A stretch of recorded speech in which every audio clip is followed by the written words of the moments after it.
In the Skin of a Lion is one of my favorite books of all time.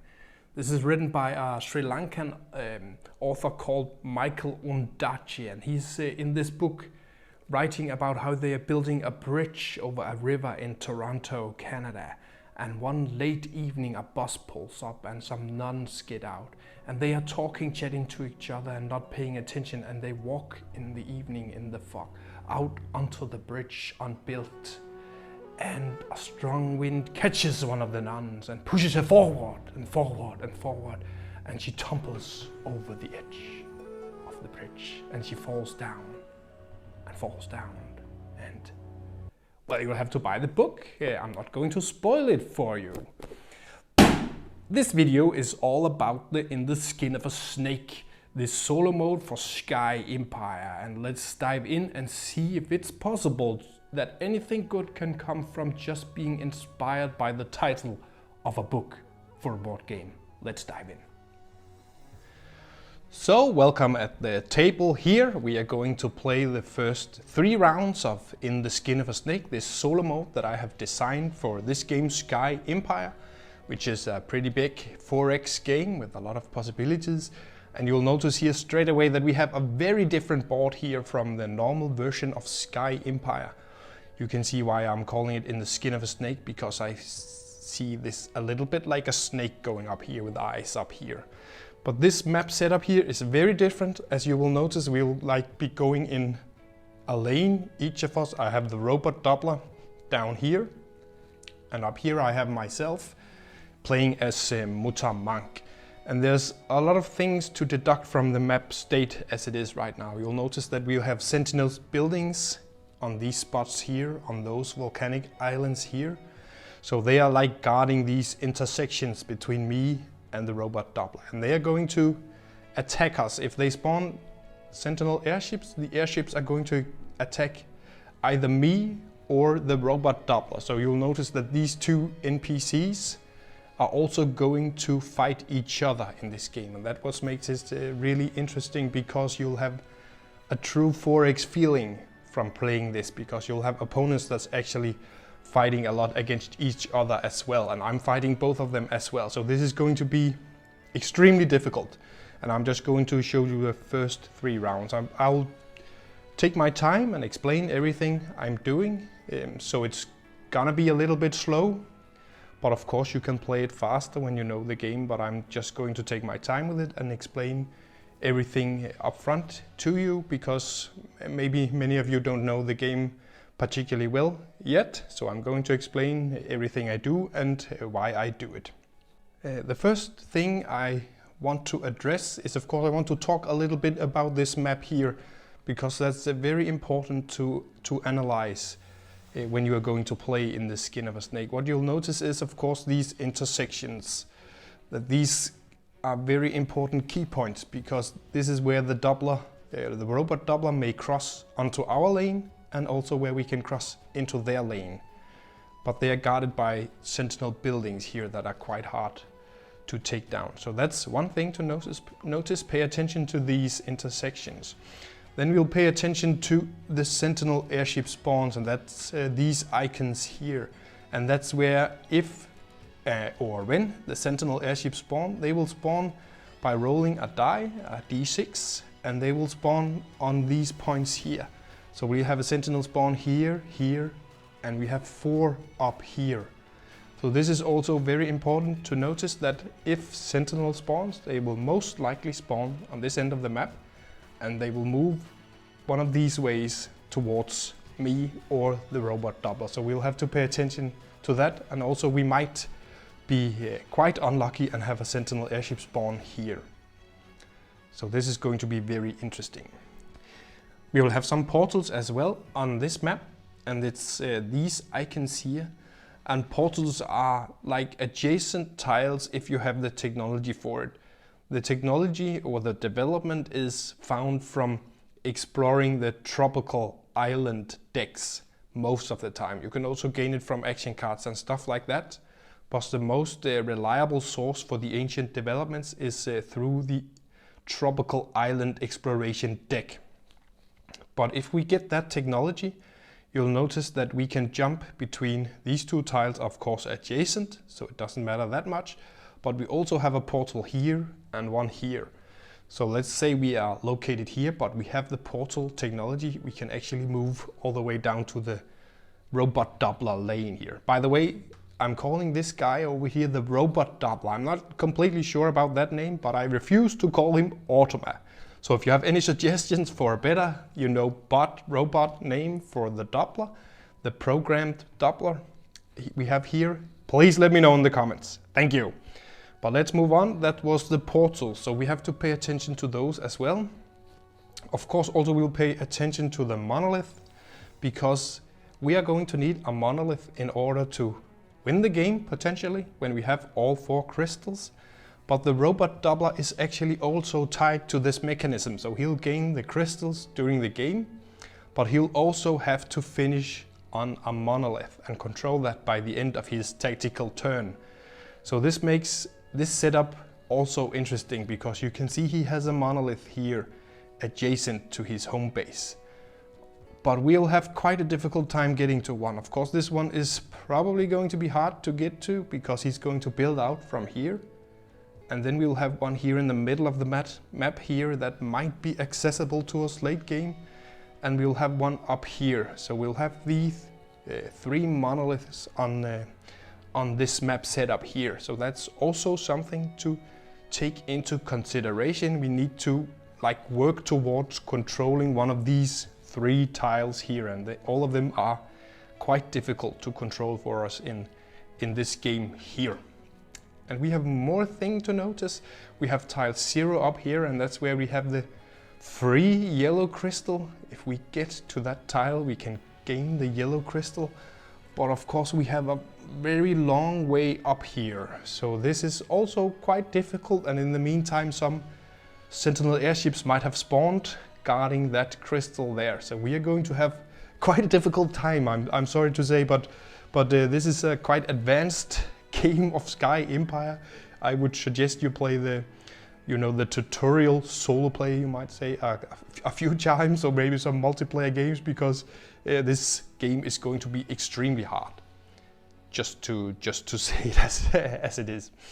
Also, another thing again to notice on the map here, I'm just taking my time explaining some of the design ideas about this, but you'll notice that we only have one space out of our home base.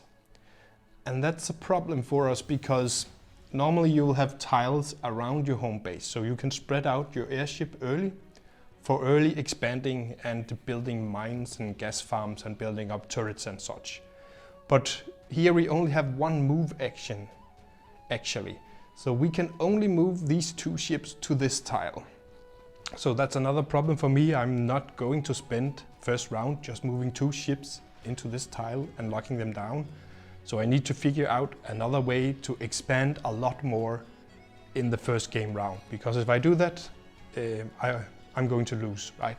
I need to expand my empire as much as possible. I think this game mode here is about stretching your first game round as much as you possibly can, because you're going to need to get production up and running if you're going to beat this guy down here. He's not very friendly, I can assure you.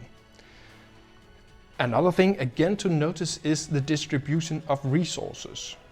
So when you play Sky Empire, you'll use a lot of galvanite, this green resource here.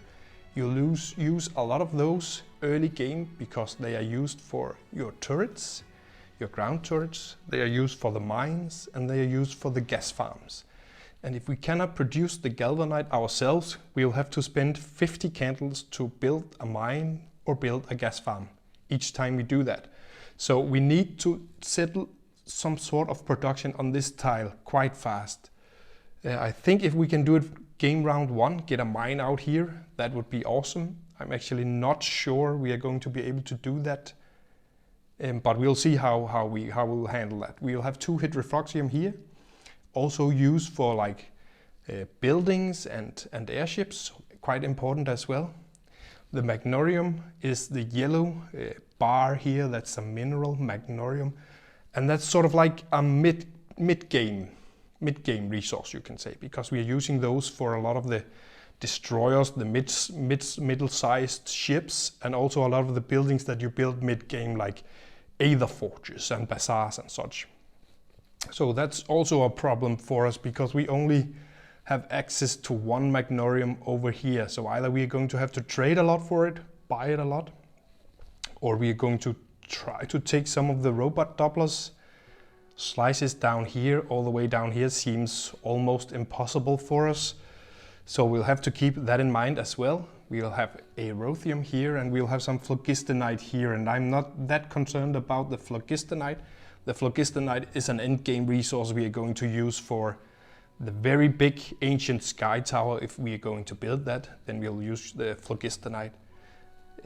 But also for the two big classes of airships. So of course these Phlogistonite and Aerothium are important, but I'm not going to concern myself about it for the first couple of rounds at least. I want to build up my empire first, and I need to settle some production here in order to beat this guy, because he's going to play quite aggressively and he expands a lot.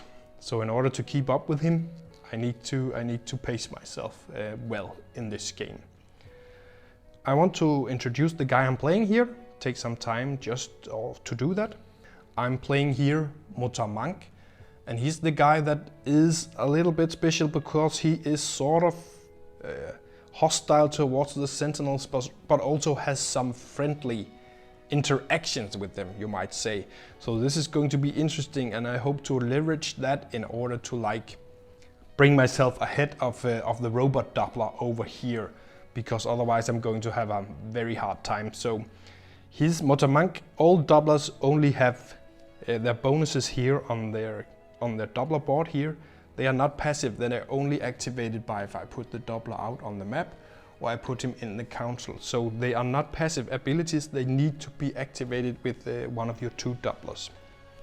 This guy here, Mutamanq, is quite special. What I can do, I have two map bonuses for him. If I put him out on the map, then when you gain an exploration token, so when I explore a tile, I can immediately purge that and gain 10 candles instead, and candles are the game's resources.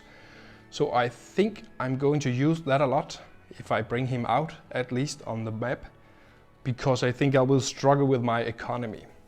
Now, one thing to remember is that the exploration tokens might seem like not worth anything or quite random or something that you cannot use, but they can actually be extremely important in this game.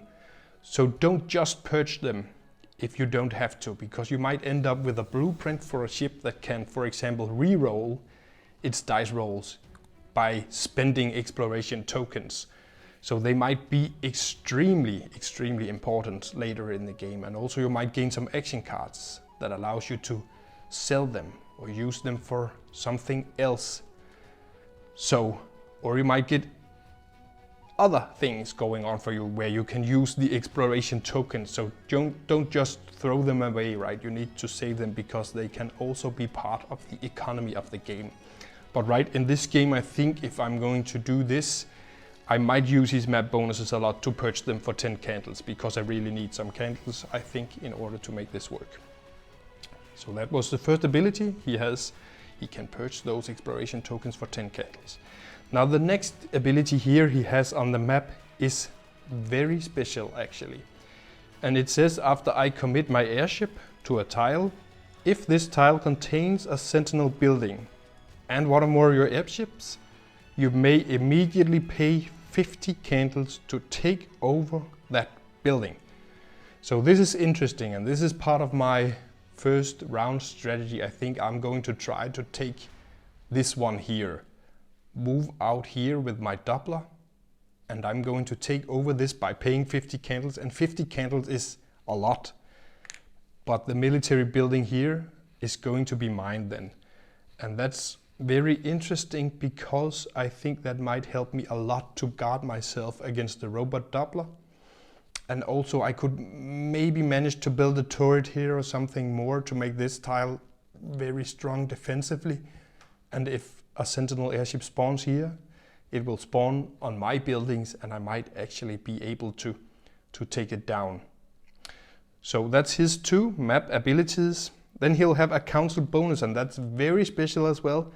And you can see now that he's sort of friendly with the sentinels and also sort of the enemy, because when he is in the council, if I put him on the economic card, that's where you buy and sell resources from the game, I can actually pay 50 candles to move a sentinel airship on the map here to an adjacent tile that does not contain my own airships and military buildings, but might contain another player's military buildings and airships. So if this gives me, initiates a combat, I'll treat that sentinel airship as my own until the combat is over. So this means I'm sort of like bribing the sentinels into attacking another player or the robot Doppler. And this is very interesting, because if that battle results in, for example, a red crystal, I'm going to gain that red crystal. So that's something to take into account, right? It's an extremely special ability that you are most likely only going to use once in a game, maybe twice, but it's extremely expensive as well. So we only have to use it when it's going to be very important to us, either to slow the robot Doppler down or to gain a red crystal, for example. So that's his council ability. Last but not least, in a game of Sky Empire, you need 4 crystals in order to win the game. The yellow one is here on the middle of the map, and you'll have some missions for it that does different stuff. The blue one is from building 12 buildings, or the big building will grant you the blue one. Then we have the red one, and that one is from battles. We need to take down the robot Doppler's home base, or one of, if he builds a big Leviathan or Behemoth class ship, or we'll have to take down one of the big ships from the sentinels if they spawn. So the last one is the green crystal, and they are unique for each Doppler you play. So I'm playing Mutamanq, and he is going to he's sort of like a money guy. He can pay 200 candles and he will gain the green crystal right away. So it seems quite easy, but 200 candles is a lot, especially in this version of the game is going to be a lot in this solo mode. So I think this solo mode is yeah, you'll have to pay attention to a lot of things here. So it's quite advanced, I'm going to say, because you'll have to monitor your economy extremely well. We start the game with 100 candles, and we are going to spend all of that building our empire right away, I think. That's my plan. So we need to set up production and trading to gain like 200 candles later in the game for our green crystal, because that's the only way for us to gain it. Yeah, I'll also introduce that each Doppler, of course, these bonuses, as I mentioned, they are not passive, they are activated by placing your Doppler. But you'll also have 2 unique airships, and they might have some passive abilities. I'll have an airship called Manq over here, this one. And Manq's passive ability is during the construct buildings phase, I can construct a mine or a gas farm on this airship's tile for 30 candles. So this ship here is very good for early expanding, because normally building a mine or a gas farm is going to cost you 2 galvanite or 50 candles. So if I can utilize this ship for building up in the beginning, I will save a lot of candles that I can use for my green crystal or something else. So that's extremely important for me to try to use this ship for building. And it has a search ability, and that's for combat, and that's an extra hit. And we are probably going to see some combat in the first 3 rounds. I'm pretty sure we're going to see some combat actually, because he's a little bit aggressive, this guy over here. So let's save that for now. Then I have the other ship here, it's called Mutamanq. And Mutamanq has an ability that says Doppler here highlighted, and this means that this passive ability is only activated if I bring a Doppler with the ship. So it cannot use this ability if I move him without the ship. But this is also an extremely interesting ability, because if I put a Doppler on the ship and the active tile, you know, if I'm going to activate a tile with a building, that's going to be the active tile, then Mutamanq on the airship will add +1 movement to the airship. So that's also something for us to consider early game, because we might buff the movement of this ship by adding Mutamanq to it. And the search ability of this ship is actually gain 10 candles if we roll a search in combat. This can actually generate candles in combat, but it of course requires it for the ship to stay alive, right? And let's face it, it's a start airship, one salve from a big ship, and it's down. Both of my starting airships is moving 1. I think it's time for us to move on to the robot Doppler area. I have set it up over here next to the council board, and I'm going to briefly explain to you how the robot Doppler here works. You'll notice that we'll have a robot Doppler, some programming here, and we'll have an event card early here for solo mode. And they are a little bit different than events that's going to happen in multiplayer. But as any game of Sky Empire, we'll start by 3 early. They will progress into mid and late, and then the 10th round some final event might happen. And the same thing is actually the case with the robot Doppler. He will move from 3 early robot Dopplers to mid and late, and then an end move. And this means that of course he might be sort of friendly in the first 3 rounds, and it might escalate when he reaches mid game and even late game. So he's going to change personality according to how close to the finish the game are. So this is also a very interesting mechanic, that we can escalate him like that. And you'll of course have more of each of these cards, and you will shuffle them and create these decks. So each game will be very different. And what's interesting here is also to notice the tile numbers, and that's an extremely important thing that I think is very nice in this mode here, because the robot Doppler is programmed to move either towards a specific type of tile, and we'll have 4 different types. We have volcanic, and we have a mountain and a tropic, and the air tiles. But also each tile will have a tile number, and these are going to tell us how the Doppler will prioritize his movement, because he's going to move towards lower tile numbers or higher tile numbers, and also prioritize those when he builds. So this is one way to make another map and make the same decks here feel like you're playing a completely different game, right? Because you're using the same decks, but suddenly the tiles and the tile numbers and the traits of the tiles are different. So even though we are drawing the same card here in this mode here, if we draw it on another map, the Doppler will move very differently and maybe go from passive to aggressive just because the map is different. So this is a nice detail, I think, in this solo mode here, that I don't know if many other games have that element actually, because not many games have like a solo mode where you put out tiles and you use these 4x abilities, but I think you'll know more about that than me. Maybe I'm wrong. So let's move on. We have these 2 decks here. Then you'll see up here we'll have the first player token. The robot Doppler is always going to go first, and that's important as well, because he will take some council cards each turn that I cannot use. So I'll just have to pick council after him. So that can be quite annoying as well. And you'll notice here that he'll gain the yellow crystal in round 3, the blue round 5, the red round 6, and the green round 7. So this is like a simplified version of a normal Doppler board. Now, in order to keep the bookkeeping down when you play solo, I decided to make the robot Doppler like this here. So you actually have time to strategize, you have time to play, you can develop different strategies, right? Without overly concerning yourself about all the abilities of the robot Doppler and how he moves and how he works, and a lot of special abilities as well.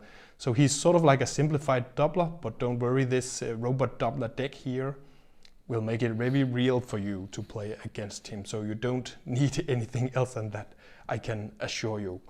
You'll notice here when he gains all 4 crystals, he will move to this card here. And this is an instruction where he will going to throw everything he has into reaching a monolith, of course, in order to win the game. So when he has all 4 crystals, he will shift this deck to a monolith deck where he's basically going to hunt with everything he has for a monolith and don't care if sentinels or Yor are standing in his way. So he's going to be extremely aggressive here because he wants to finish the game, of course, when he has all 4 crystals. He will have 2 ships here. He will have the Ravager and he will have the Ripper. And they don't have any special abilities on them, but they will have extremely powerful abilities for the Surge when they are in combat. So they are going to be quite difficult to take down these 2 ships here. And of course you can see up here he has the Devastator and he has a Cataclysm. So he also has 2 larger classes of ships here that he's going to build throughout the game. So we'll have to take that into consideration, and those 2 ships here, they are going to be very strong as well. So we'll have to really pay attention to what he's doing. The last thing we're going to notice here is that he has a limited supply of buildings. He actually only builds the military buildings here. So he's going to build the different turrets, the Sky Tower maybe, and the Aether Fortress. Again, this is to like keep the bookkeeping down and maximize the gameplay and the fun of playing this solo mode here. So he's not going to build mines and bazaars and gas farms and such. He's going to build military buildings that are going to defend his slice. I think this is what I wanted to tell you before we start. I think we are ready to just dive into it and take our first turn of in the skin of a snake in this solo mode. And I'm going to explain every turn I take, so it will take some time, but I think it's nice to... This is not a playthrough, right? This is a display of how the solo game works and how the game works in general. So that's my reason for doing this. So feel free to jump through the video if you want to see later gameplay. And we're going to play the first 3 rounds. And this will show you plenty of how this version works without revealing anything about how the Doppler changes personality throughout the game. So that's it for this introduction of In the Skin of a Snake. I think we are ready to jump right into it. So let's start the first round. So the first round here, we are going to start by resolving the event card for the solo mode.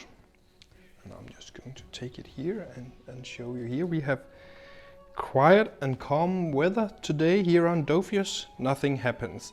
And that's also, it's quite nice in the first kind of rounds to get like normal weather. And of course the weather is going to escalate as well during both this and a normal game of Sky Empire. So often we will have good weather in early round, and in mid and late game it might change a lot to make it difficult for us. But we have quiet weather here today, so nothing happens here. Then we have Council approves development subsidiation funding. And we may immediately spend 20 candles to gain 1 development. And I think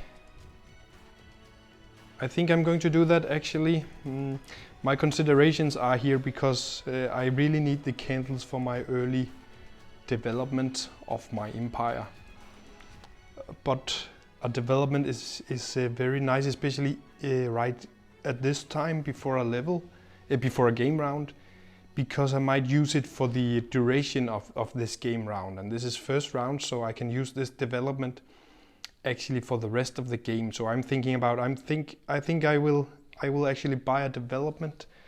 And what I'm thinking is, I'm thinking actually versatile one. I'm thinking about buying this one here, and the reason I'm thinking about versatile here in the versatile tree, this is called salvage, is because when I have the salvage ability, I'm able to choose some special loot from exploration, and that's important because one of the loot types I can choose is a yellow crystal mission for the yellow crystal. And the reason this is important for me is because I think I'll have a hard time reaching the yellow crystal before some sentinels are spawning. and that's going to cost me a lot of movement, and I'm going to focus a lot on that in order to gain the yellow crystal. So I'm thinking I'm just going to, for this demonstration here, leave that be and hope to find some yellow crystal missions that I'm able to do through exploration, right? So I'm going to buy the versatile one, and I'm going to pay 20 of my candles for that one. Yeah, so versatile one, I put it over here, and I now have the salvage ability. So the next thing we have to do here is we'll have to solve the sentinel phase here, and we can see here that sentinel ships is already breaking through the atmosphere here. So we'll have to resolve the top sentinel control card, and that's Ruma. That's the small, fast, deadly, I'm going to say, sentinel corvette, and that's quite annoying because I have plans here, so I hope it will spawn up there. So I hope it's not going to be a 5. Oh, we are lucky here, we have a 3. So let's take a close look at the map, and we are going to spawn this one here. And we'll have the blueprint for Ruma here, and the control card here. And let's take a look to just see how it moves. If events instruct Ruma to move, it's going to move one tile towards closest tile with a portal. And if multiple portals are equally close, it will prioritize the one with the highest number. So we have a portal here, and I think that's 2 away. That's the closest one. So each time it moves, it's going to move here. And when it enters the portal, it's actually going to fly through it and disappear again, and might return later. I'm going to put that on top there. I'm not really concerned about that right now because it's all the way up on the other side of the map. So that's at least nice to not have to concern about that one. So we have resolved the event, and it's time for us to take one of our Doppler programming cards here, the robot Doppler. Please help me find another name for this, please, please, please.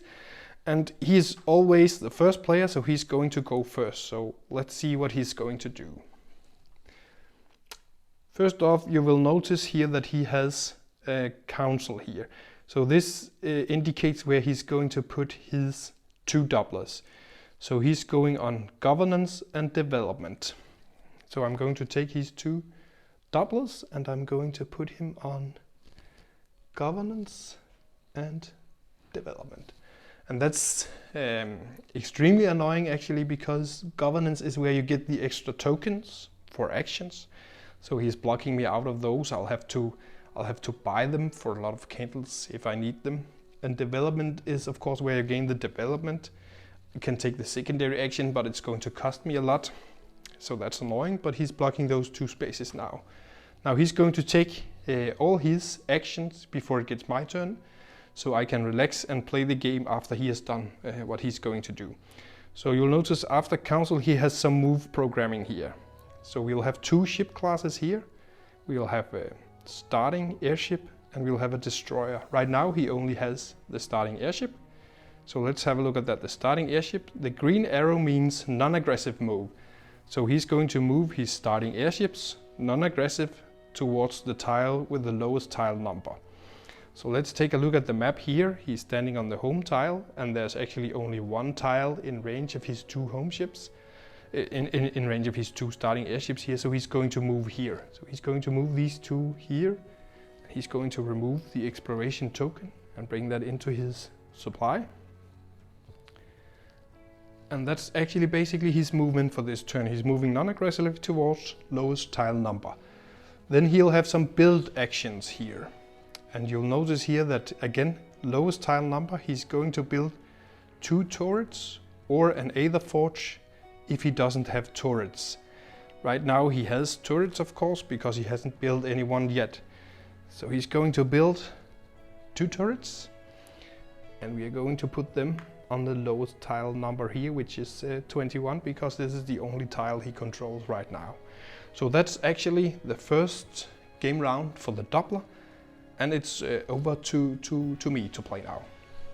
So now I have to place my 2 Dopplers, and I have to consider this very carefully, because I'm basically going to lose if I'm not playing this game clever.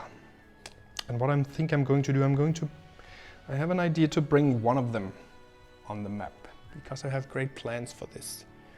And the other action is going to be dynamism here. I'm going to pick dynamism because I'm moving my ships here, of course, to explore and maybe build. But dynamism is the one that allows me to unlock this tile again. And I think I need that in this first round, because it's not going to be a good enough first round to just move here and take some council actions. I could, of course, then put him in the council as well. And I could maybe like bolster my economy for the next rounds. That could also be an option, actually, you know, to go on the economy part here. But I think I want to expand on the map. I want to put up some production for later. So that's my pick. I'm going to take dynamism. So I have placed my Dopplers. We have had the event. The robot Doppler has taken his turn. I've placed my Doppler in the council, and we are actually moving on now to the action phase here. So I'm going to take one of my initiative tokens that I use for map movement here. And it's of course pretty obvious what I'm going to do here. I'm going to activate this tile here first and foremost. And I'm going to move my 2 ships here and my Doppler, of course. And I'll go straight to exploration. And I think I'm going to, because I have my Doppler here, so my map bonuses are active right now, I'm going to purge this exploration token here and take the 10 candles instead. Now I might regret that later in the game, but I think I'm really desperate to get some economy going here. So right now the exploration token has no value to me, so I'm going to purge it for the 10 candles. So now we are ready to take an exploration card here from the air tile. Let's see what we have here. And I have, in exploration, I'll of course take the card that corresponds with the map tile. And we found a gas formation here, which is nice. So we can spawn another hydrofluxium here, but this option is not available because already we have 2 hydrofluxium here. So I cannot pick this one, and this is of course a game mechanism to avoid that some of the tiles are getting too strong and unbalanced. So I cannot pick this option here, but that's okay because I'm actually mostly interested in this one here, my option number 2, and this is gain a development. And I think I'm going to do that actually. I'll just quickly remember to take the Doppler bonus. There's a small bonus on each exploration card that I can choose if I bring a Doppler, and I have a Doppler here. So I'm going to gain 1 hydrofluxium that I might be able to use later. I'm most definitely going to use that later. So let's put that down here. So I'm going to gain a development and I get the bonus. Now my plans are here. I could of course continue with the versatile development here. Number 2 is going to give me a Corvette blueprint. But right now I don't really need blueprints. I don't have any resources, right? I don't have anything to build the Corvette with yet. I could choose augmentation. That would be an interesting choice. Augmentation is the one where you augment your Doppler's brain actually. So he is going to be more and more powerful on the game map. So if I chose that one right now, he would actually gain another movement with the airship. So suddenly if I bring the Doppler on the map, all my airships with that Doppler will have +1 movement. So that's a very cool ability as well if you need to go fast around the map. But I don't think I'm going to take that. I can take warfare, you know, to start. That would be a nice choice as well to start working towards some of the bigger ship, because this guy is going to be, let's face it, he's going to be an asshole, and he's going to try to rip apart my kingdom here. And the sentinels, I'm not sure I can rely on those either. So warfare would be a big choice for us here, but I think I'm actually going to go construction here. And the reason I'm going construction 1 here is I want to build up my empire, and construction will help us a lot early game to build up the empire. And it's also actually a defensive tree, and you also have the chance to get a decent behemoth class airship in the construction tree. So I think I'm going construction 1, and construction 1 I'll gain 2 galvanite resources here, and I'll put them on this tile here. And that's just to remember that I can only use these 2 galvanite for buildings. I cannot use those for building airships if I get to that. So they are reserved for buildings. So I can use those to build a mine or a gas farm, for example. And some events might actually allow us to refill this. And actually, if one of my buildings get destroyed, I'll also be allowed to refill this tile here with new galvanite. So that's really nice here. So now I'm locked down here with both my ships and my Doppler here. So I think now is the time for me to take this council action. I have up here dynamism, and the first sentence here says I can gain an initiative token or I can gain an action card. Of course, action card right now would be very nice here early game, but they are also very different.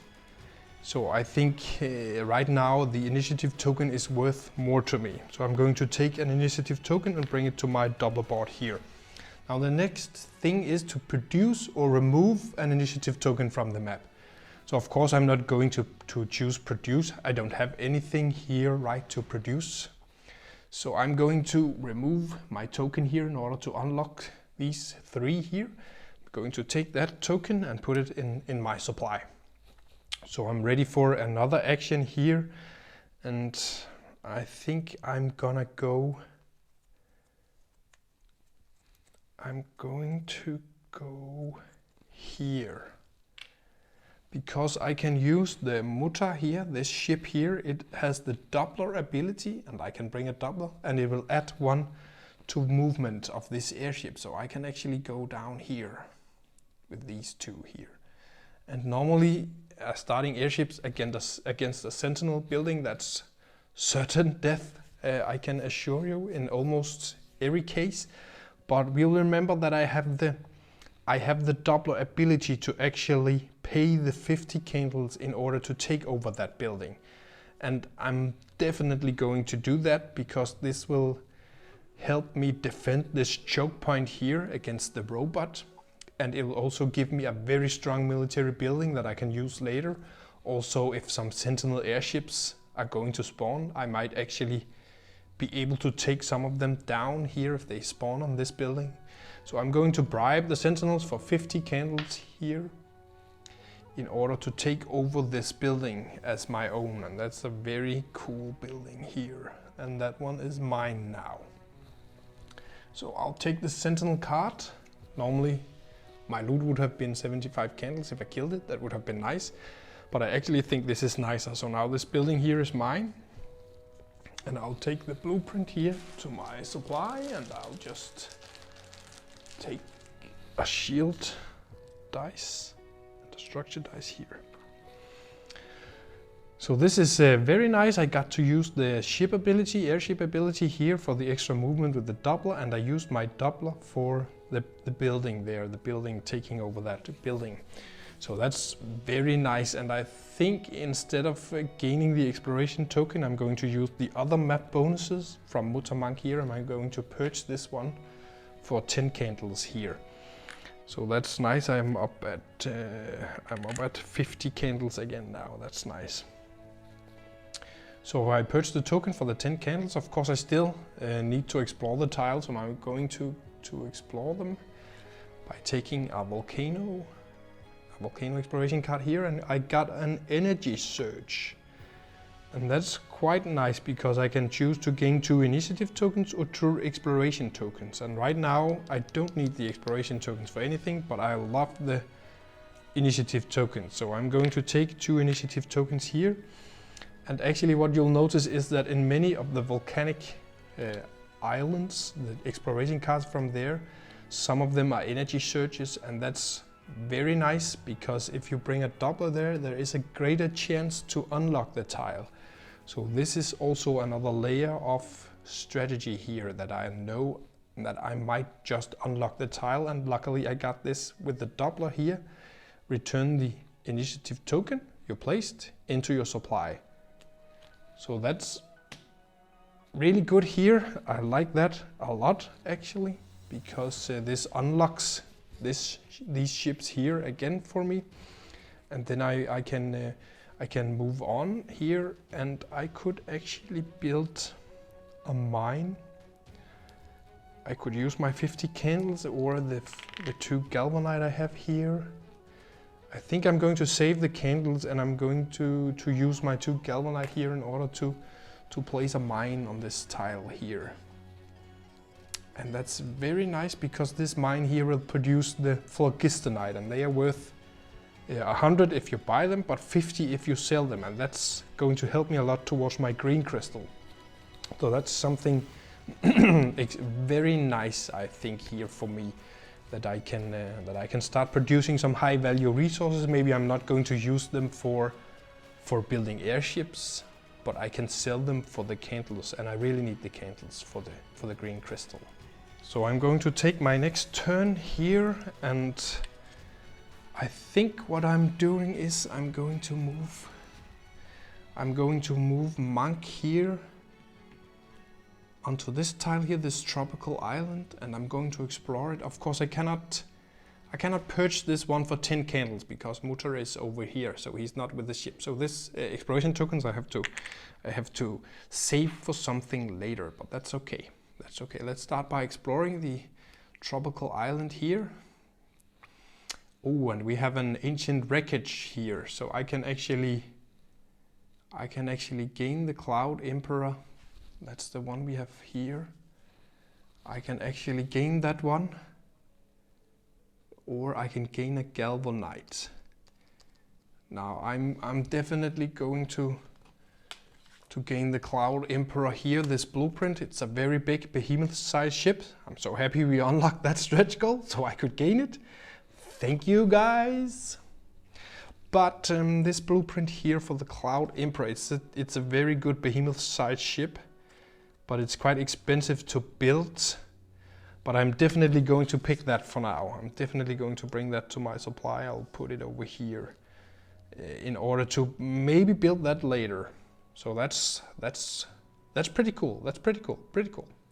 So I got the Cloud Emperor from exploration here, and I'm thinking about, now this is a monk here, and he can actually construct a mine for 30 candles. So I'm going to use that ability to construct a mine here.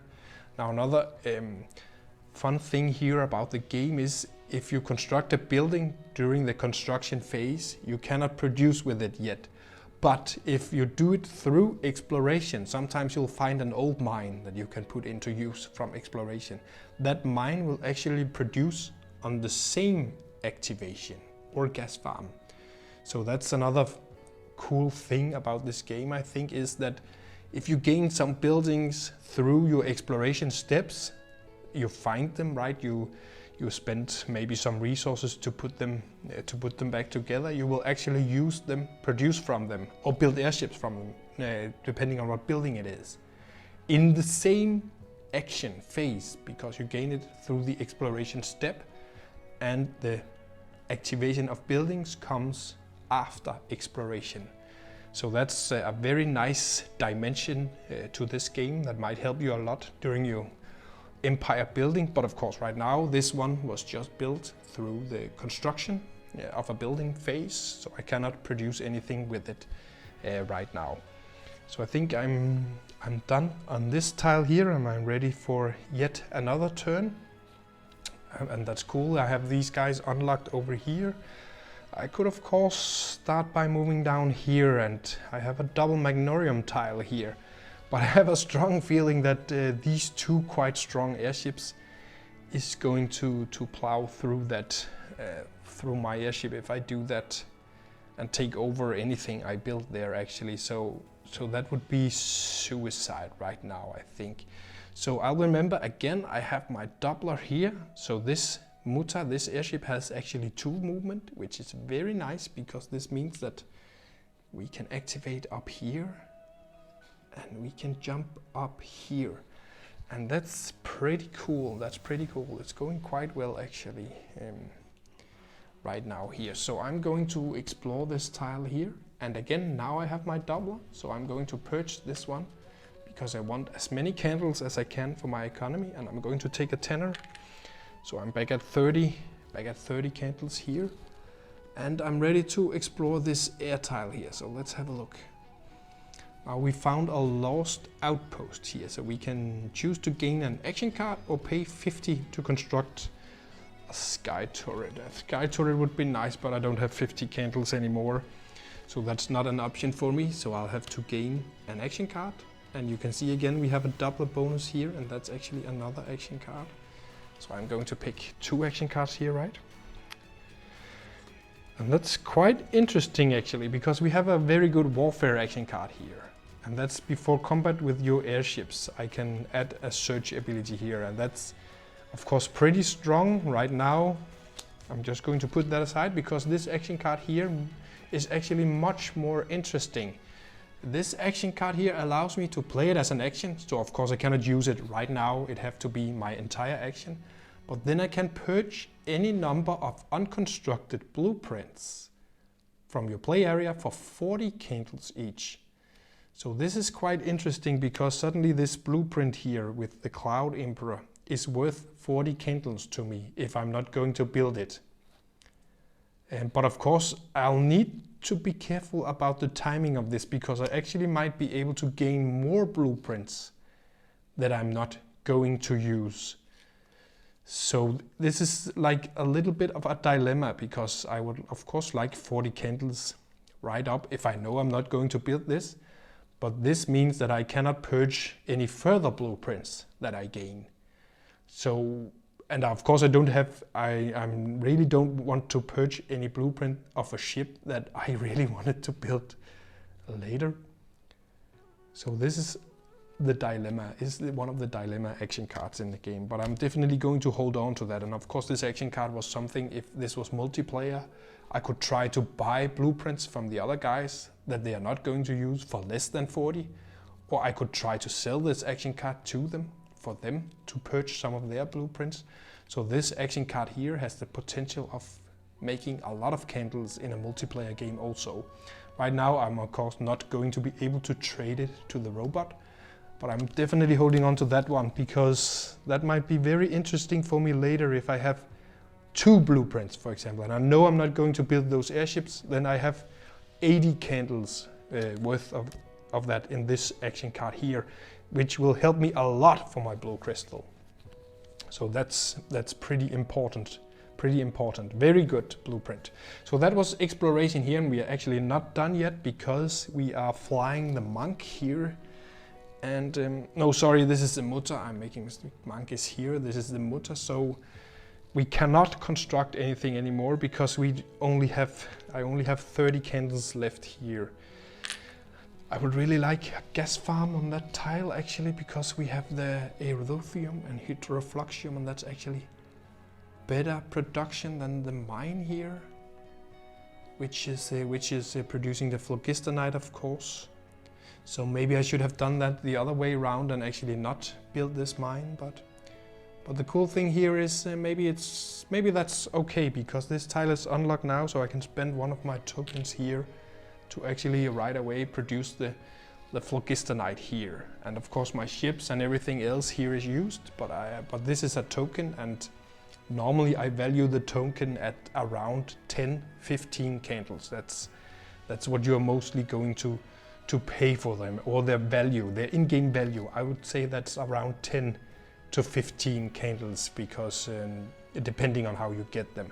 But so I'm going to pay 10 candles here to produce 50 candles worth of resources. I can sell this for 50, this phlogistonite. So I consider that a very good trade. I will pay the 10, the initiative token here, to activate the mine, produce the phlogistonite. That's going to, I can use it for the Cloud Emperor blueprint to build this massive ship, or I can sell it for 50. And that's nice because I have to get the 200 candles for the green crystal for my Mutamanq Doppler here. So this is very good. 50 candles here in value.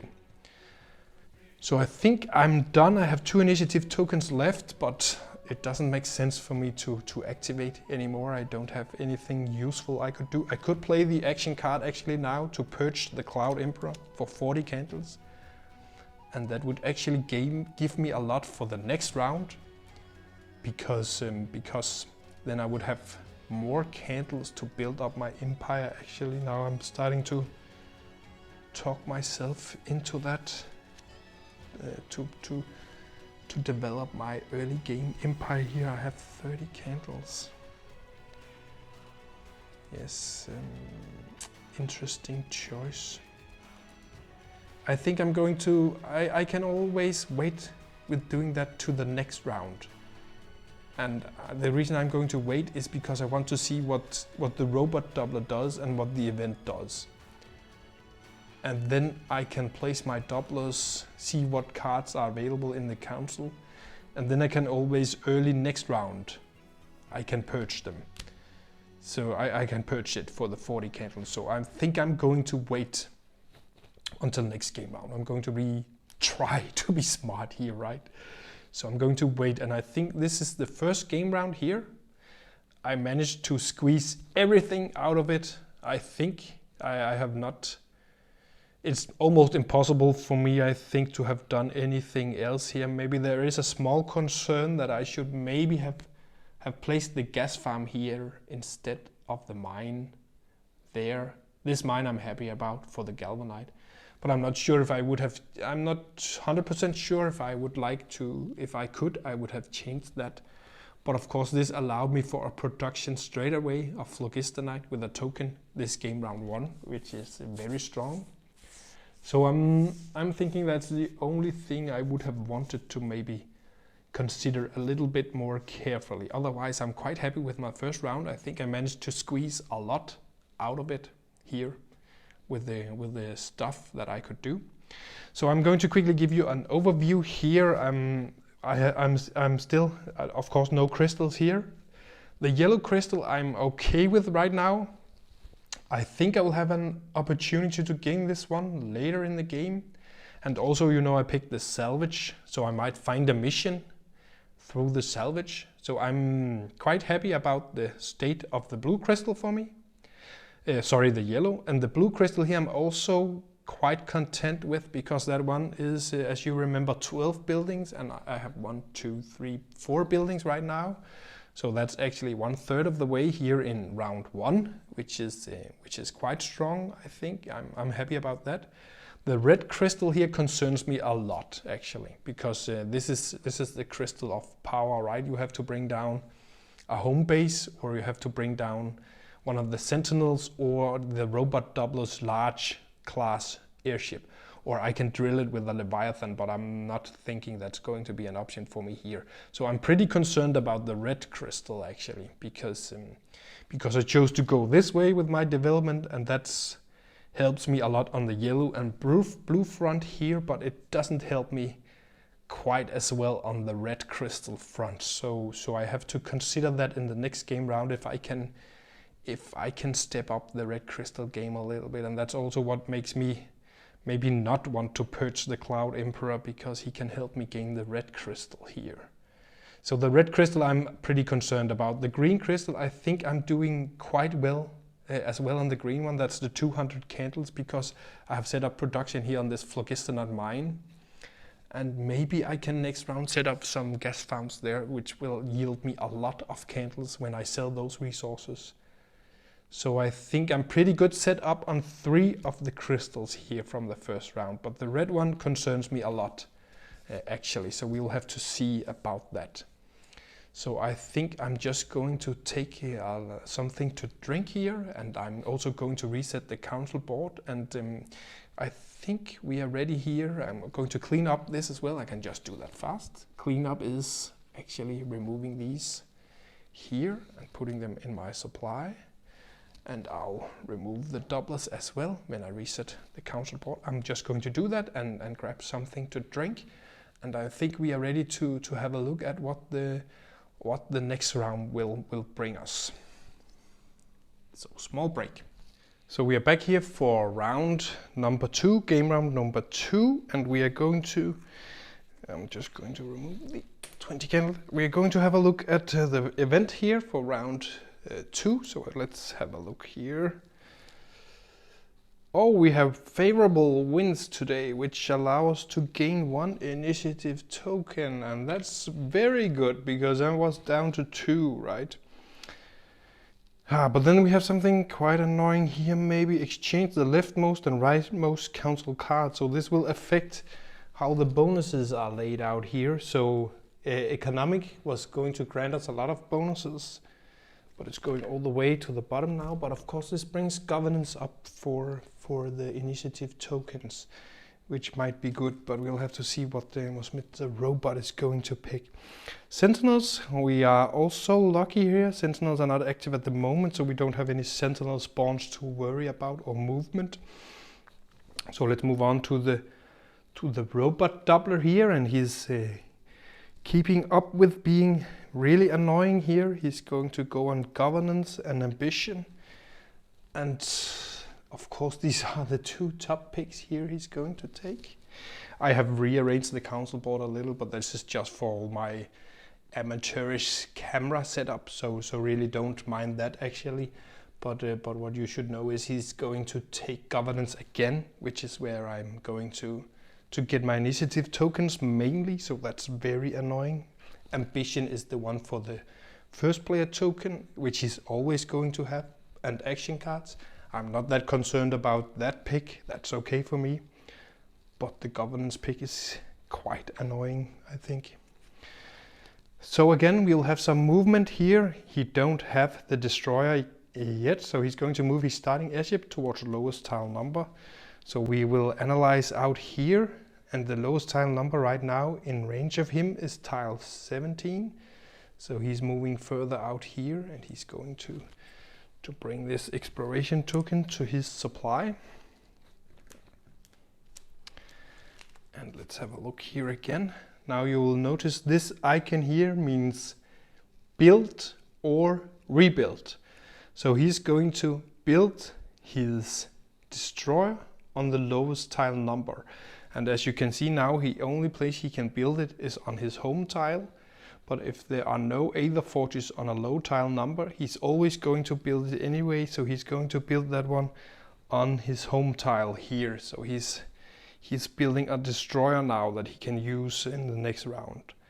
And again, you'll notice he's going to build some turrets or Aether Forges. So on the lowest tile number he has, he's going to put down 2 turrets if he can, or an Aether Forge if he cannot. And he still has turrets to spare, sadly. So he's going to put a turret on the lowest tile number, that's here and here. So he's building up pretty strong defenses here. Now one thing to remember is that of course you can only have 3 buildings on one tile. So this means that he would escalate the building to the other tile. So he's not going to be dumb. He's going to build it on the next tile, the next lowest tile number he has. But right now he can build the 2 turrets there, and he has the 2 turrets there. So he's doing quite well here, our robot opponents. So we'll have to take good care and monitor what he's doing. So it's over to me now to place my 2 Dopplers. We have done the event and we have done the robot Doppler movement here. So it's over to me now to do my Doppler committing here. And of course you can see here that yes, I could make some stuff happen here and actually take over this building here, but that would cost me a lot of both my movement and placement, and I only have 30 candles, so I need to get the candles first. So I think that will stretch me too thin actually. I'm not very happy about this, I must admit, because it's already, I think it's going to be difficult with the red crystal. I'm quite concerned about that. But I think I have production up here, and production is where I can, without using tokens, actually activate 3 tiles and produce with them. So that's a very, very nice ability in the council, and it's also on the bonus side here, so I'll get another token and 5, and I really need more tokens. I only have 3. So I think that one is a must pick for me. Then I have my second Doppler And I could use some developments. I could really use some developments. Yeah, I could use some developments a lot. But I also have, I would also like economic, because I could then produce. I could also activate, and then in the last step of my actions I could buy and sell, mainly selling those resources. But if I wait too long, I want to get out more buildings. I want to get out a gas farm here. That would be quite important to me. It would also be nice to get a gas farm here, but that means that I will need to move back. I'm not a super fan of moving back to that tile right now. Yeah, I would like the development as well, but I will get one for free here, and I can buy one for 25. And I think I'm going to take economic here, because yeah, I'm going to try to get my economy rolling here and start selling maybe some of the phlogistonite that I'm going to produce. I think that's the plan. I'm a little bit concerned about, I need to pay attention to, this is a very important thing in Sky Empire in general, is in which when you do what, right? You have to do it in the right manner, you have to pay attention to what you're going to do first and what you're going to do later. So it matters in which sort of way you use your actions. So, but I'm happy with this pick here, and I'm going to move on to the action phase, I think. So over here in the action phase, I have 3 tokens and 2 Dopplers in the council. Produce over there is produce on 3 tiles, so I would really love if I could get another building out before using produce, because I only have 2 production buildings right here. So I want to stay ahead of that, and I think I'm going to use the Mutar here. Now he's not carrying a Doppler, so I cannot use the add 1 ability towards a tile with a building on, but I'm not going to use that either. I think I'm going to clear the way for Monk to move there to build a gas farm next turn.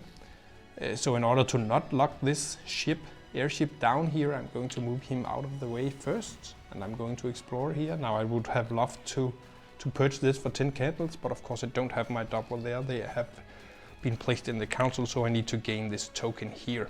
And I'm going to explore the tropical island here, and we get some tailwind here, which is very, very nice actually, because I found the ancient ruin here, and that makes me quite happy, because this allows me to draw the yellow crystal mission because I have the salvage. Otherwise I would have had to just take in a galvanite, which is not bad, but I'm very, very happy about finding this ancient ruin here, because this makes the salvage development pay off. And I'm going to draw a yellow crystal mission. And let's see what we get here. We get on your turn, when 2 or more of your bazaars are on the game map, you will gain the yellow crystal. So this is an action I can play, but I need to build 2 bazaars in order to fulfill this mission here. And yeah, bazaars are going to cost me hydrofluxion and magnorium.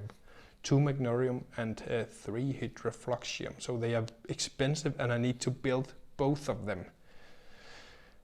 Yeah, so maybe maybe that wasn't the best anyway, but I still might be able to reach this one, but I'm very concerned about the sentinel spawnings and the movement of those. And this is not an airship for combat, not at all, I think. So now we could build something, but I only have 30 candles. I don't have any galvanite to build a mine on this tile, even though it's a quite nice tile here. So I'm going to take the next action here. And my next action is going to be, I think I'm going to move here with my Monk airship. And this is the one where I can pay the 30 candles for the gas farm. Of course, there's no exploration. The tile has already been explored, so I cannot do that. So I'll move straight ahead to construct buildings, and I'll pay the 30 to build the gas farm here. And that's a pretty strong produced tile here. That makes me very happy, very happy here, because that's a lot of monetos, a lot of candles coming from this tile here. If I can keep it, at least from all the guys here in the world that's trying to harm me. So that's quite nice. Now I'm down to just 1 initiative tokens here, so I'm starting to get really starved here, and the robot Doppler keeps picking governance from me, and that's annoying. But I'm going to take my action up in the council, which I will get a bonus. I'll get 5 candles for it, and an initiative token. So now I'm up at 2 again. And then I can produce on 3 tiles I control. So these 3 production buildings here, they are actually going to produce for me. Very nice. So I'm going to produce 1 phlogistonite here, 2 galvanite, and I'm going to produce aerothium and the hydrofluxium. Now you will notice here that I could have done this in a different order. If I had chosen production, and before I moved this way, I could have done it in a way that I would have the 2 galvanite for a mine here. But if I had done that, I wouldn't have been able to. Now I just need to think. That's what I mean by you have to do it in the right way. Now I cannot figure it out, but I think it was best to do it like this, because that allowed me to get this gas farm here under the production umbrella instead of nothing, or yeah, I cannot figure it out right now, but I think this was the best way, because then I can produce with these 3 buildings. And I have the galvanite now. Of course, both of my airships are locked down here, so I'm not going to use the galvanite this turn. But that's okay, I think. So I have 2 tokens left, and I have some tough choices here right now. I can always take governance for the initiative tokens and buy them. If he takes primary again, I can still get up to 7 tokens from the secondary part to buy 7 for 10 candles each, so that's going to cost me 70 candles for. So I hope he's going to bugger off the primary one, because the primary action is going to give me 3 for free, and I can buy up to 7 more. So that's worth at least 30 candles to me to get the primary part of it. So I'm thinking I'm betting on getting tokens next turn in order to maximize everything I can here in round 2. So I'm going to spend 1 token here to just produce 2 galvanite here that I'm going to use for future buildings and stuff. And that's an action. And I take another action, and I want to produce the phlogistonite here as well. So now you can see I'm starting to stock up a lot of resources here that's worth a lot. I could also save some of them. I'm actually pretty close. Now I'm thinking I'm pretty close to the Cloud Emperor here, because I have the 1 aerothium, so I need 1 more. I have 4 galvanite, so I need 1 more. I have the 2 hydrofluxium for it, and 1 phlogistonite. So I'm actually just down 1 aerothium and 1 galvanite, and I can actually build the Cloud Emperor. And that's pretty interesting to me. So anyways, I'm going to go to my last action here. It's going to be a short round. I'm going to take my economic action here, and I'm going to use the card to gain 25 candles. And then I can buy and sell up to 6 materials here. So I can buy and sell. I'm going to sell the 2 here, because I'm going to save this one for the Cloud Emperor for now.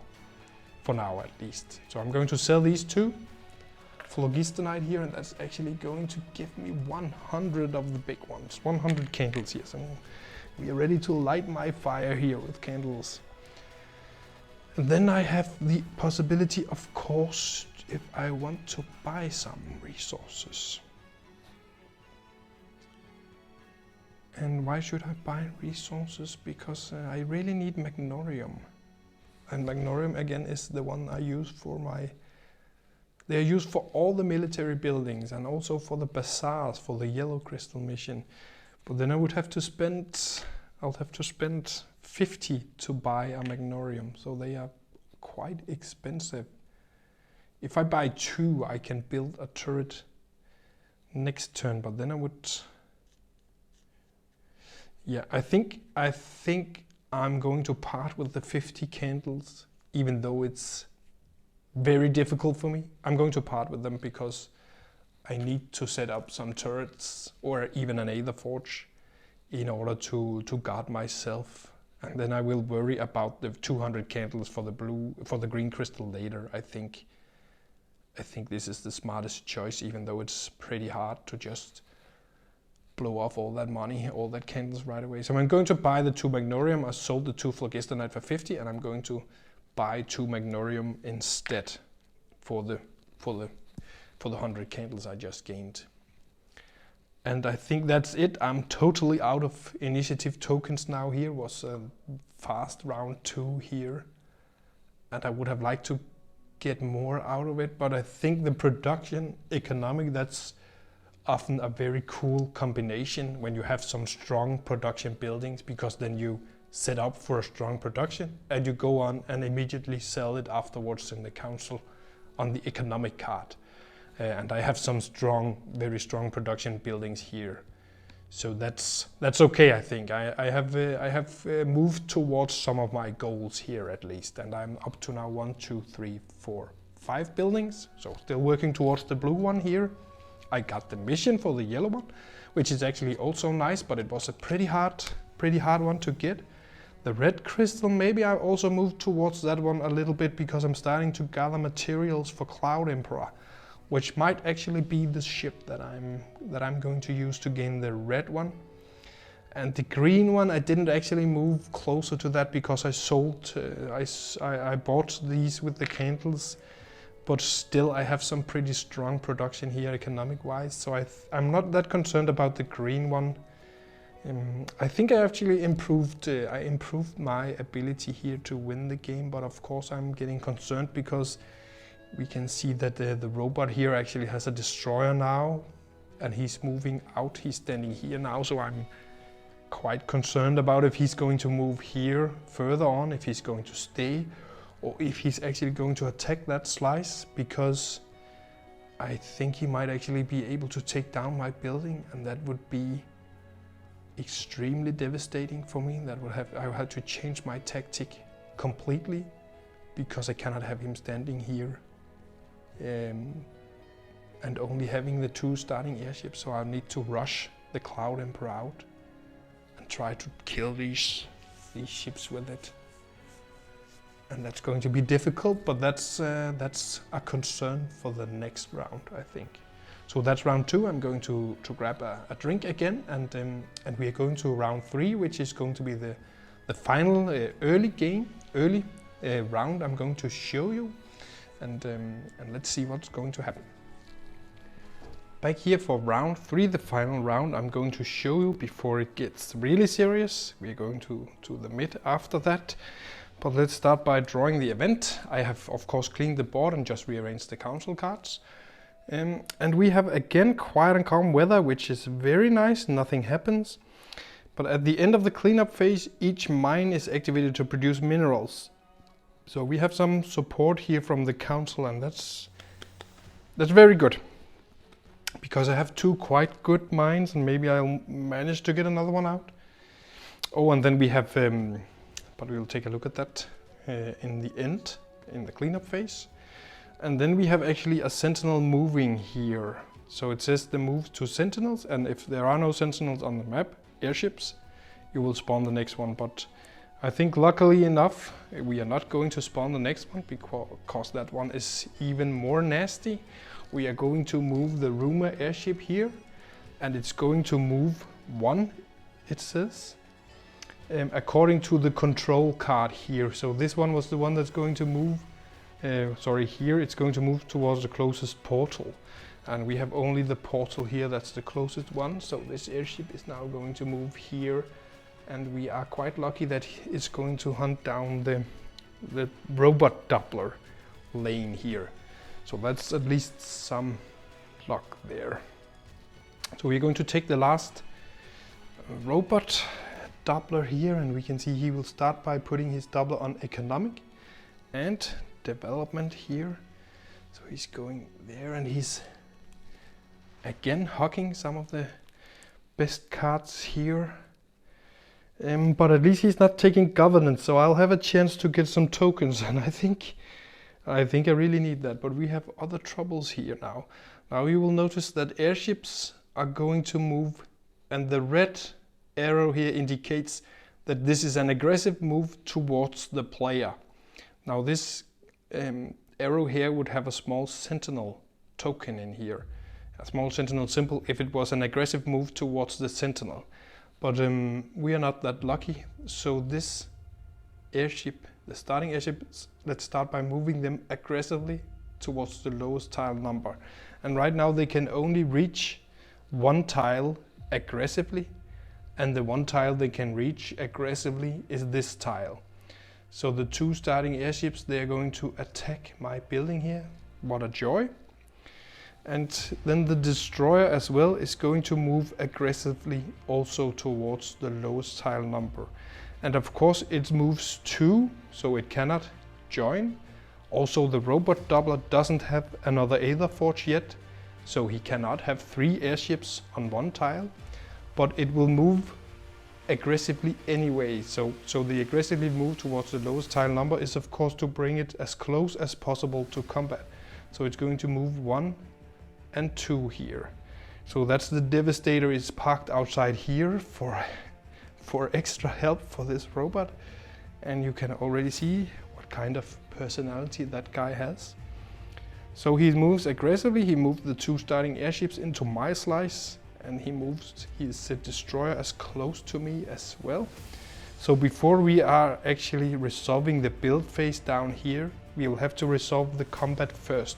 So now we will have to see a combat against the robot here against me, and I have my sentinel buildings here, which is a strong building, but I'm quite concerned about what he's going to roll. Of course I have a very strong warfare action card here that I would have loved to be able to play, because the sentinel building has no search ability. So I'm going to waste my searches if I roll them, but this is for airship combat. So that's an annoying detail that I would have wished for to be in another way for this game, but that's how it is. There are other action cards I could have used, but of course they are random. So as the attacker, the robot Doppler here, he's going to roll first. He has the Ravager and Ripper, and you can see down here each of them has a yellow combat die. So let's see what he's going to do towards me. So we have 1, 2 hits and a search, and we'll check with his ships. He can add 2 hits with a search. So he's already giving me 4 hits. 4 hits here. And before I take the 4 hits, I'm going to see what I can do. I'm going to roll the red combat die here with my building. Oh, and that's very nice. We have a 5 here. That's pretty important. Very important. So I'm going to take 4 hits from him, and I'm going to turn the shield of the building down to 1. It has 5/5. And he's going to take 5 hits, and the robot Doppler will always prioritize shield over structure. So he's moving, both his shields are down now, that's 4 gone, and he has to put one of them to 2 structure here. So now he's down to 5 health, and my building has 6 health. So it's another combat round 2 here, and we'll hope for some low B rolls here from the robot. That's 2, that's 4 hits again here. 1, 2, the search giving him an extra 2, so he has 4 hits again. And it's my turn here. And I have 3 and a search. Yeah, so he's going to take, I'm going to take the 4 hits, so my shield is gone, that's 1. And my building HP. My structure is down to 2, so I can already see where this is going because I didn't kill him. I have needed a 5, but I did 3. So he's going to put this ship down to 1 structure and this ship down to 1 structure. So quite annoyingly, both of these ships survives with 1 in structure. And you know what, in Sky Empire you are always going to hit at least 1 unless you're rolling the blue die, which is a bit special. So I know before this roll that my building is dead. But I also know that I'm going to kill his ships because the lowest roll on the red is actually a 2. So this is going to be a draw, but let's play it out anyway. What we have here, we have 3 hits, but no searches, so he does 3 hits all in all. And it's my turn here. I do 3 hits as well, and I have a search but no ability to use it, so that's 3-3. So he's actually losing both of his start ships here. Gone with the wind. But more importantly and more annoyingly, I'm going to lose my big cool sentinel building I had here on this tile, and leaving this mine open on its own, and that's very annoying. So you can see here the suicide kamikaze moves here of the robot Doppler. I think he managed to put me back a lot more than he put himself back, actually, with this move. Because now I'm completely unprotected. I don't have a single military building now, and my airships are not fit for battle. They are mostly fit to stay out of battle, and we're not even done yet here because this was a move and we resolved the combat that came from that. And now you can see he's actually building or rebuilding his starting airships here, so he's rebuilding those 2 again on his starting tile, which is annoying. And rebuild the destroyer. He already has the destroyer on the map, so at least that's not going to happen. But I think he managed to put me quite far behind now. That's really annoying. I really liked that building there. I had a special relationship with that building actually, because I bought it from the evil sentinels. So I'm really not thinking that he's entitled to do that actually. But that's how he plays. That's the kind of Doppler he is. Right. So that's the robot Doppler in the event, and it's all me now with my 0 initiative tokens here, which is not ideal, I think. So I'll just have to go governance this time. I'm happy he didn't also pick that card there, because that would have been really annoying for me. So I'm going to pick governance. And the question is if I should go production even again for some economic, or should I bring him on the map? If I bring him on the map, I can bring him on Muta. I can bring him on Muta, and I can then ride my way to that building. But that's going to cost me 50 candles, and I don't see any way I can get 50 candles this turn, because I cannot buy and sell resources because he took the economic card, but also I don't have a bazaar. If I had a bazaar, I could actually just activate the bazaar like a tile, and I could buy and sell resources that way. So a bazaar is extremely helpful actually, and a lot of players sort of forget about the importance of the bazaar. But when you have a bazaar on the map, you can buy and sell with activations instead of using the economic card. So you can completely ignore the economic card. And that's quite strong, especially late game. So that's a tip, get a bazaar. And also I have the yellow crystal mission for the 2 bazaar, so that's just double combo there. But yeah, yeah, I think it's getting serious. I think I'm going to produce, and I will actually have. I think I'm going to shift my focus around. Actually, I now talk myself into trying to getting the bazaar actually. But yes, if I get the bazaar first. But where do I get the? I need the token in order to build the bazaar, because I have to activate a tile to build the bazaar, and I don't have any tokens yet. So before I do anything, I'll need to get the initiative tokens to start moving along my turn here, which is annoying because I would have liked to do it in a different sort of fashion, in a different way, but that's the problem with spending all your initiative tokens in one round. You may always want to save one or two, but I had that strong production, of course, so that's why I chose like that.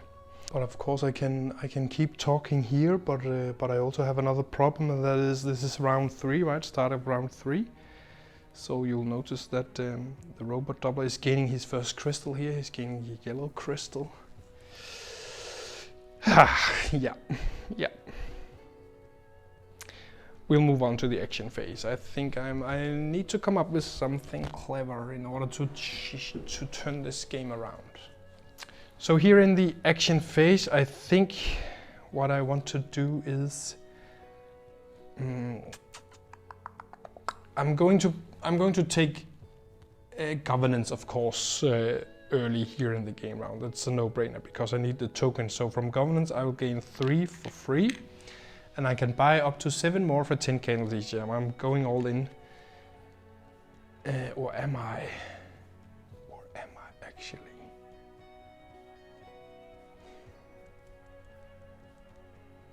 Now the reason I'm thinking about not spending the 30 candles is because I still have the Monk ship, this ship here, that can produce, construct a mine or a gas farm for 30 candles. So I could actually clear out with this ship or just keep it there and move in for a mine there.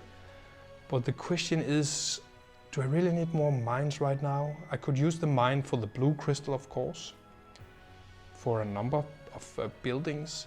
And also the mines and gas farms, even if this guy moves in here, he cannot destroy them. Only military buildings can be destroyed. So even though he controls it and occupies it, it still counts towards one of my buildings for the blue crystal. And that's a nice thing actually for the mines. So it's pretty often a good idea to bring out mines and gas farms because no one can take them away from you. They can only occupy them and use them. But I think I need to stop building production buildings, and I need I'm talking myself into buying 3 more initiative tokens, so I'm spending my last candles here and taking 3 more, and that's this council action here. So I'm moving on to production. I think production gives me 5 candles in bonus. And I can again, of course, produce on 3 tiles, up to 3 tiles, and I only have 3, so that's going to be them, but they're good also. It's a phlogistonite, and it's 2 galvanite here, and it's a aerothium and hydrofluxium. So we have some strong stuff here now. Actually, it's not that bad actually. This is okay. This is okay. This is the last round I'm going to show you, so I might as well try to show you some gameplay that a designer can be proud of, and I think it's okay. It's okay so far. It's okay so far. I'm quite happy where I am, but this is of course extremely difficult version of Sky Empire we are playing here. But I think I'm actually a little bit ahead of the robot, even though he has a crystal here. And even though this was very annoying to lose my cool sentinel building there, because I think I have some abilities now that will bring me back in the game. So my next action here, I think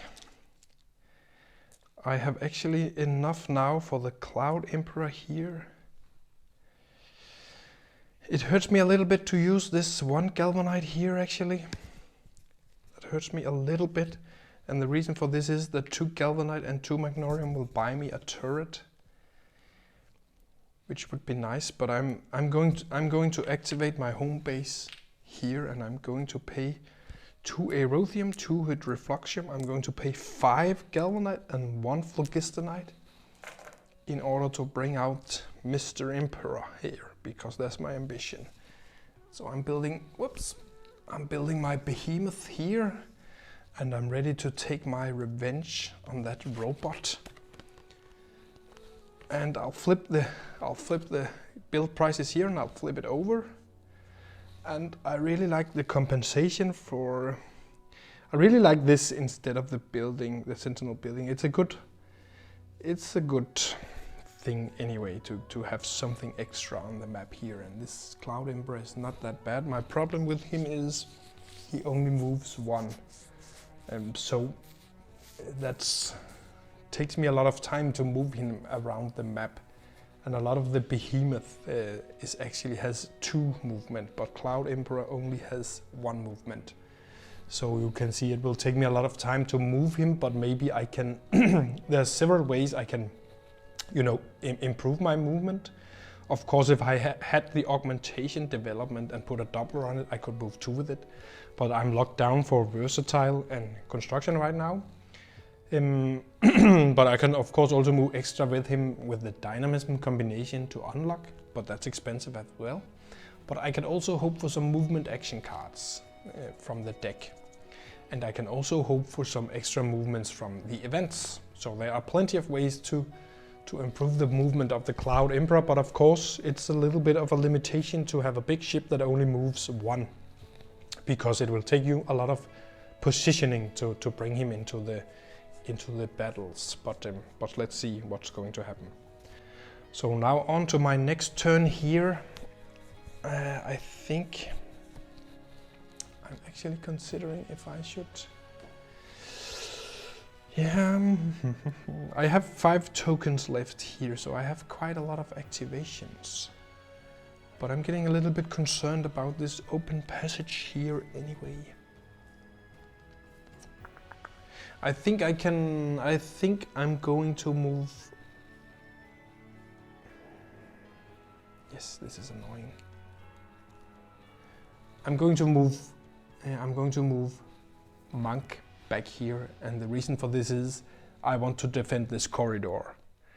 I could of course try to bring Cloud Emperor into position, but I could of course wait a little bit, but I don't know what he's going to do in the next turn. And I really want to close off this passage there. So I think this is the thing I need to do, which is very annoying. But I'm going to move in here, and I'm going to produce 2 Galvanite. And I'm going to spend the 2 Magnorium and 2 Galvanite straight away in order to put a turret down here as well. And now at least I have this corridor decently defended with a turret and the starting airship.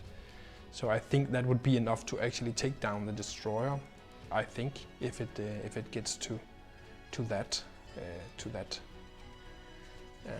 So that's what I'm going to move. And I have more tokens here, and I think I really need to put up a bazaar, but there's many things that I need in this game here, so I'm going to activate this in order to just produce Hydrofluxium and Aerothium.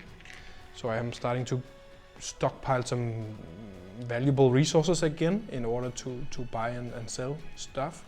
And I also got the Cloud Emperor out, which is nice. Now I just need to start rolling that slow machine forward on the map, and that's going to cost me some tokens. Or actually I could try to get him in portal range and try to... Anyway, another action here, I'm not going to beat around the bush. I'm going to just activate this tile, and that's because I want to produce a Phlogistonite. And you can see here I'm already burning through all of my tokens again. But I need to get that production. I need to get that production running, and I need the economy running.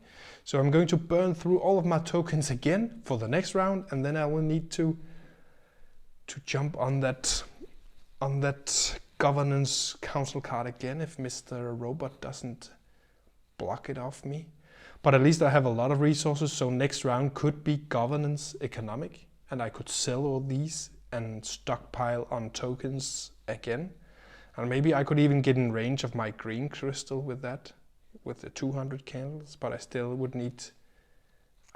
to buy 7 initiative tokens, so that's 70. Anyways, I think we are going to move on now. Now the question is here, I have this ship up here that I want to move. And I could hope for some good exploration from the rocky island here. I think this is going to be my last move. I'm going to take my chances here, and I'm going to, of course, I will bring this exploration token to my supply, because I do not have the Doppler here to purchase, and I'm going to explore. Oof. We have a phlogistonite deposit, and that's a rare exploration card here, which is actually, yeah, that's a. I have two options here. I can spawn another phlogistonite here, and that's possible because there is only one here. So this tile here would actually produce for 100 value candles each turn if I build a mine there.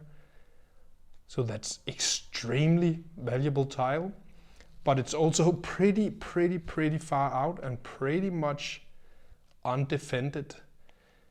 I'm not concerned for this tile about the robots, but very concerned about the sentinels.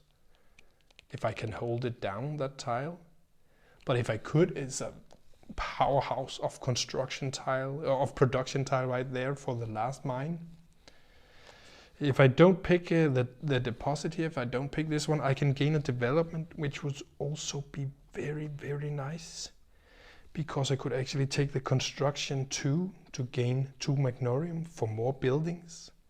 And as you can see, I'm really lacking magnorium. So I think I'm not actually so hard. I think it's so hard to pass on buffing the tile that much, right? It's going to be a powerhouse of a production tile. It's crazy. 2 phlogistonite, right? There's 100 candles worth of each production. 100 candles, and I could just buy the magnorium. The 2 magnorium has a value of 100 candles, but I will get them right away.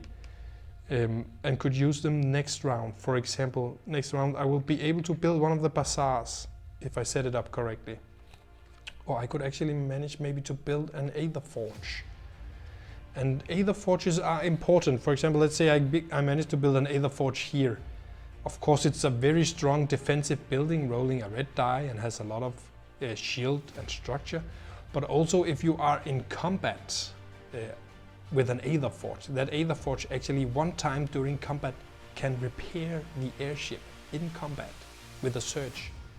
And also the Aether Forge is a base for you to build your airships again if they are destroyed, or new airships. So this would move my forward base all the way up here, which would be extremely cool, because airships move between 1, 2 and 3. So you cannot just jump all around the map unless you have some cool stuff going on for you with the portals, action cards and counseling stuff. But normally a forward Aether Forge is very nice. So should I just take the development? I think I'm actually not, this pains me a lot, but I'm not going to place this here. I'm going to take a development instead.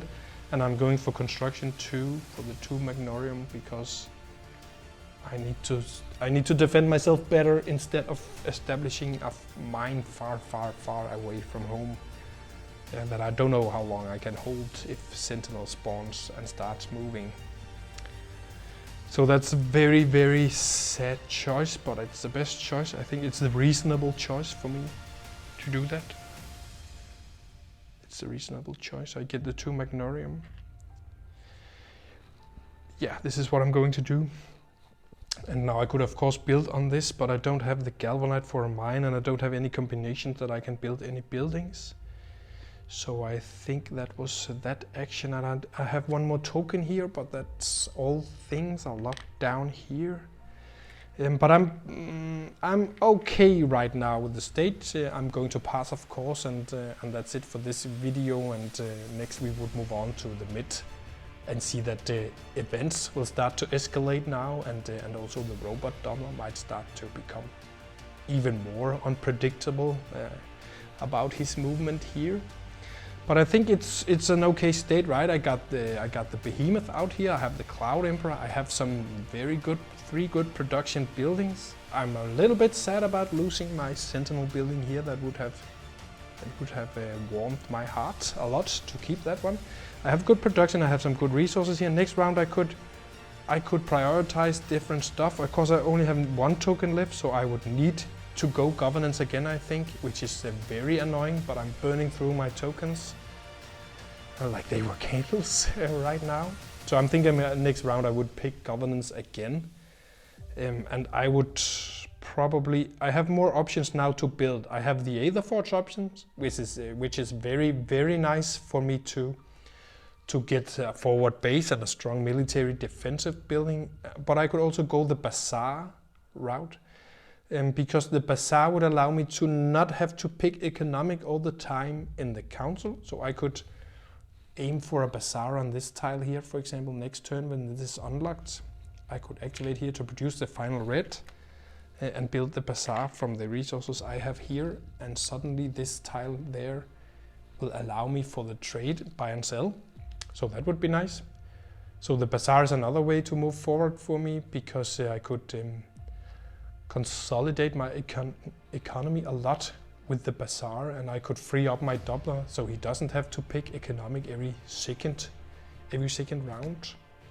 Or I could go the Aetherforge route, or I could build turret and I could set up more production, but I'm actually thinking right now I don't need more production actually, because of course a Magnorium, a mine here would be nice to make my own Magnorium, to not having to buy it all the time.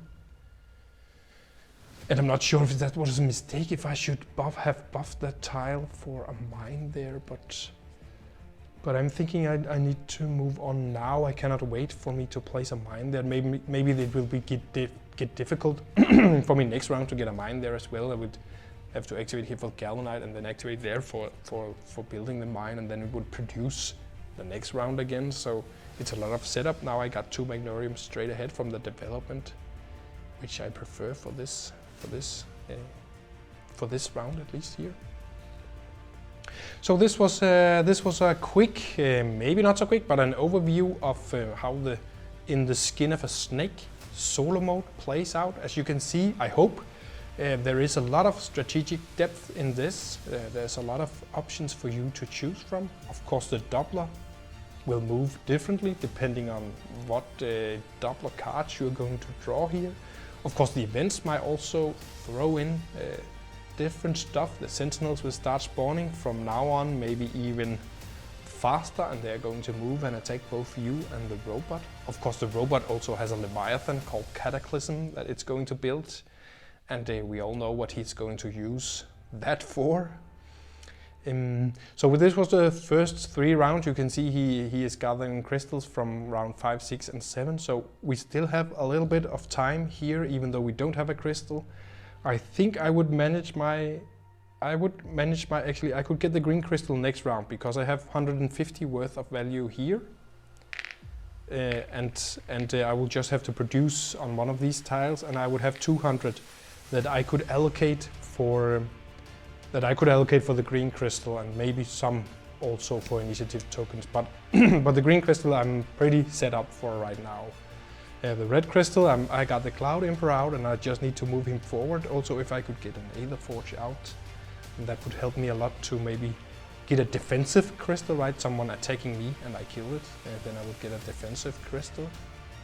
I could also save up some of my money, you know, to make the big move where I control one of the Sentinel airships. If I get in range of killing Cataclysm, for example, with a Sentinel airship, that would be extremely memorable movement, you know, to bribe Enna into threading through Cataclysm here. I would smile a little bit actually if I could manage that. That would be a one cool kill. So the red is okay, Cloud Emperor, some other stuff. Blue, we are on 1, 2, 3, 4, 5 buildings. So it's like a little bit still, but next round at least I think I would get 1, 2 or even 3 buildings going, so that would move along. The yellow one, if I choose the Bazaar, then I'm already halfway there for the 2 Bazaars. Of course I could try to race for this yellow crystal, but this would cost me tokens and a lot of movement, and I actually don't think I need to rush the yellow crystal that much. I need to keep focusing here. And I'm actually thinking right now that if I'm playing this game to the finish line, that I'm actually going to focus on the 2 Bazaar instead of racing for the yellow, because the one bazaar is helpful, and very helpful. And actually, if you build 2 bazaars, it's not like that it's just an extra building. Of course, if I have it here, I'll have 2 tiles to activate, to sell. So if I had gas farm here, I could produce and sell, and I could then produce and buy and sell here as well. And the bazaars actually also allow me to move from 6 transactions to 12 transactions. And this means that I can actually buy and sell 12 materials when I have 2 bazaars on the map. And that's not even all. If I then chose to go economic with a Doppler, I would be able to buy and sell 6 resources from the economic card, plus 6, plus 6. So this would bring me to a total of 18 transactions if I build 2 bazaars. So that's something to consider as well, the bazaars. But of course the Aether Forges are strong military buildings that allow me to build airships forward. And they also, each Aether Forge increase my fleet size. So if I build an Aether Forge, I can have 3 airships on one tile. If I build another one, I can have 4 airships on one tile. That is not useful right now, but might be very useful later in the game. The big battles are coming up. So that was it for this overview of In the Skin of a Snake. I hope you enjoyed it, and I hope you will give me your opinion on it. If you have anything that you would like to see in this version, of course this is a work in progress. I hope you can see that it's a pretty advanced state here, but any suggestions please, and please help me find another name than just Robot Doppler for this, because I think we need a cooler name for it. So thank you for watching this video. I hope you enjoyed it, and take care. See you over on GameFound.